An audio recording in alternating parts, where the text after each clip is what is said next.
Guys, so there's video. Ito kami, nanguha kami natin ng kakao. Sige, Ate Songkit. Ayan po, oh. Sayang po kasi ng mga kakao, guys. Nabubulok na siya, yan, oh.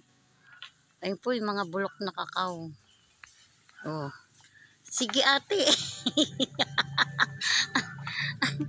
Ito po kami ngayon, oh. Sa amin pong likod ng bahay. Ayan po. Masakit na daw po ang kamay nito.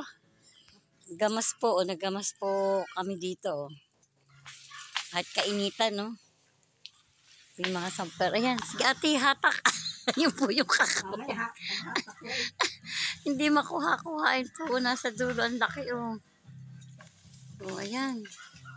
Ito pong ibang kakao, bulok na, sayang. Tibay po ng kakao, oh.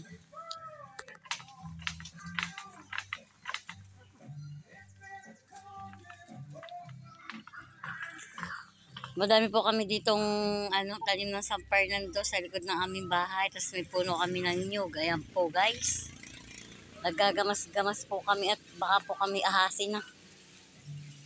Ayan po, oh. Ito po yung ginamasan ni ate o katanghalian.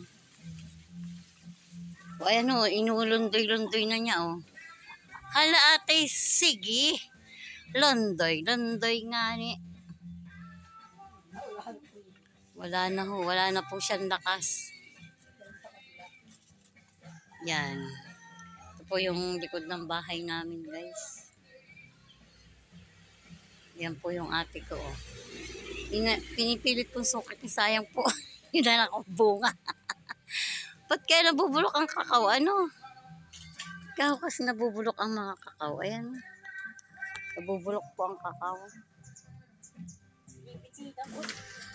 Ayan, binibitinan na po nung ate ko. Talaga pong ayaw daling magpakuha ng kakao. Yung asawa ko po. Katanghalian ay kami nandito sa likuran ng mga kaming kakao. Akyatin mo nga yun. Ayaw kong makiat yan. Nabubulok na nga yung mga kakao, sayang. Po yung aking darling, guys.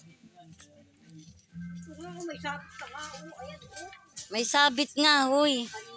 Hindi lang kayang persahin. Matigas nga siya, oh. Sayang naman kasi darling, ba't kasi nabubulok yung kakao?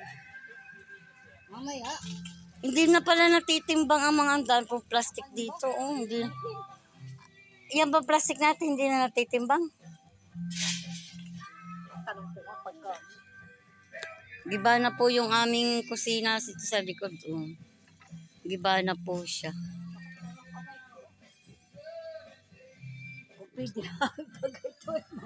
Kaya nga bulok na yan.